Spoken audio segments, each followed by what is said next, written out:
छोटी बचत योजनाओं में निवेश करने के लिए पब्लिक प्रोविडेंट फंड यानी पीपीएफ अच्छा ऑप्शन है। यहाँ आप कम पैसे से शुरुआत करके साल में अधिकतम 1.5 लाख रुपए तक जमा कर सकते हैं। यहाँ पर आपका पैसा बहुत सुरक्षित भी है। सरकार की तरफ से पिछले दिनों पीपीएफ में कई चेंजेस किए गए हैं और इस वीडियो में हम यही जानने वाले हैं। नमस्कार, स्वागत है आपका इस वीडियो में। मेरा नाम है रिया और दोस्तों आज हम बात करने वाले हैं पीपीएफ में सरकार द्वारा किए गए बदलाव के बारे में।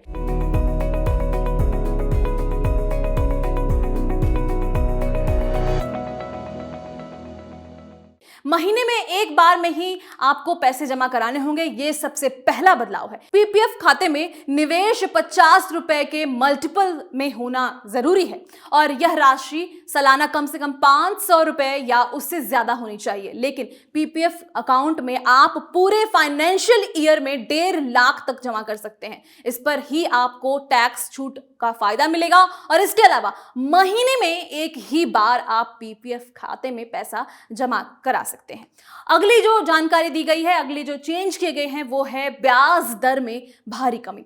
आप पीपीएफ अकाउंट में मौजूद बैलेंस पर लोन भी ले सकते हैं। पिछले दिनों यह ब्याज दर जो है वो 2% से घटाकर 1% कर दिया गया है। ये तो आपके लिए बड़ी ही अच्छी बात हो गई। कर्ज यानी कि लोन की जो आपकी बेसिक अमाउंट है उसके भुगतान कर देने के बाद आपको 2 से ज्यादा किस्तों में ब्याज चुकाना होगा। ब्याज की गणना हर महीने की पहली तारीख को होगी। अब अगला यह है कि अब 15 साल के बाद भी एक्टिव रहेगा आपका पीपीएफ अकाउंट।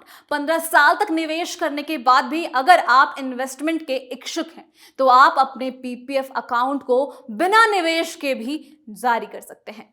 15 साल पूरे होने के बाद इस अकाउंट के पैसे जमा करानी आपको जरूरी नहीं होती है। मैच्योरिटी के बाद पीपीएफ अकाउंट का विस्तार करने का ऑप्शन चुनने पर आप एक फाइनेंशियल ईयर में एक ही बार पैसा निकाल सकते हैं। इस बात का भी आपको ख्याल रखना है। तो ये जो है एक और चेंज की गई है सरकार द्वारा। अगला जो है वो ये है कि अकाउंट खुलवाने के लिए आपको एक फॉर्म भरना होगा। पीपीएफ अकाउंट खुलवाने के लिए आपको फॉर्म ए की जगह फॉर्म 1 जमा करना होता है। 15 साल के बाद पीपीएफ खाते के विस्तार के लिए जमा के साथ मैच्योरिटी से 1 साल पहले फॉर्म एच के बजाय अब आपको फॉर्म 4 में आवेदन करना होगा और पीपीएफ पर लोन का जो है वो नियम भी काफी बदल गया है, उसके बारे में भी बात करेंगे। पीपीएफ अकाउंट पर लोन भी मिलता है। इसका नियम यह है कि आवेदन की तारीख से 2 साल पहले आपके खाते में जितना बैलेंस है उसका 25% ही आपको कर्ज मिलता है।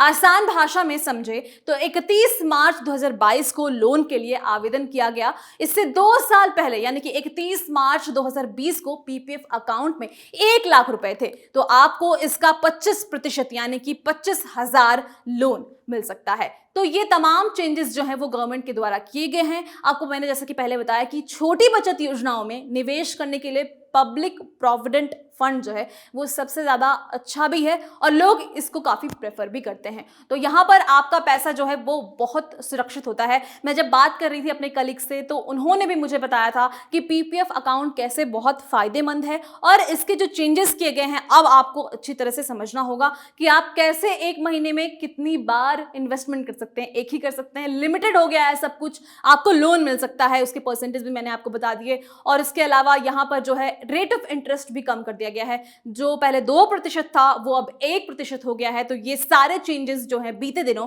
पब्लिक प्रोविडेंट फंड में की गई है। आपको बता दें कि मोस्ट ऑफ द लोगों को पता नहीं होता है कि पीपीएफ क्या है, इसकी जानकारी के बारे में उन्हें कुछ समझ नहीं होती। तो आप जो है हमारे प्रीवियस वीडियोस भी देख सकते हैं। हमने पीपीएफ पे काफी सारे वीडियोस बना रखे हैं जहां पर आप ये जानेंगे कि पीपीएफ क्या है, आपके लिए कैसे फायदेमंद है, आप अकाउंट कैसे खुलवा सकते हैं, उसके अलावा आपको कौन कौन से फॉर्म फिल करने होंगे, क्या सारे डॉक्यूमेंट्स नीडेड हैं इसके लिए। और इस वीडियो में आपने जाना कि पीपीएफ में क्या क्या बदलाव किए गए हैं। इसी के साथ इस वीडियो को करते हैं यहीं पे खत्म। अगली वीडियो में फिर मिलेंगे एक नए इंफॉर्मेशन के साथ जहां आपको बताएंगे कि कैसे आप अपने पर्सनल फाइनेंस को मैनेज कर सकते हो। इसके अलावा पर्सनल फाइनेंस के बहुत सारे टॉपिक्स हम आने वाले दिनों में कवर करने वाले हैं। तो जुड़े रहें हमारे साथ और इस चैनल को सब्सक्राइब करना ना भूलें। अगर आपको हमारे वीडियोस पसंद आते हैं तो शेयर करना भी ना भूलें।